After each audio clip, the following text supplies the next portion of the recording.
Birželio 13 dieną Šalčininkuose vyko Lietuvos seniūnijų sporto žaidynių pirmojo etapo varžybos, subūrusios 12 rajono seniūnijų sportininkus, bendruomenių narius ir sporto entuziastus.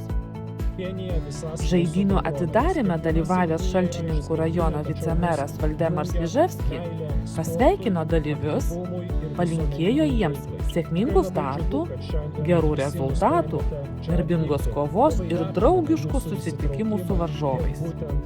Kartu su seniūnijų žaidynėmis vyko štangos spaudimo, rankų lenkimo, šeimų varžytuvių bei vaikų estafečių varžybos. Todėl renginys tapo tikra viso rajono sporto švente.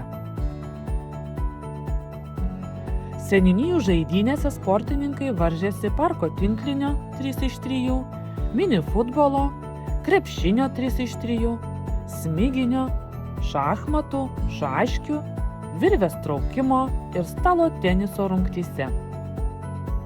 Savo sportinius gebėjimus demonstravo ir seniūnai bei seniūnaičiai. O didžiausio susidomėjimo sulaukė parko tinklinio varžybos, kuriuose dalyvavo net 10 vyrų ir 9 moterų komandos. Džiugu, kad visose rungtyse netrūko azarto, atkaklių kovų ir jausmingų akimirkų. Po varžybų ilgai laukta apdovanojimų ceremonija. Jos metu Šalčininkų rajono meras Zdzislav Palevič pasveikino dalyvius, pasidžiaugė sporto tradicijomis rajone bei pristatė artimiausius sporto infrastruktūros plėtros planus, pavyzdžiui, Šalčininkų stadiono rekonstrukciją ir plėtrą.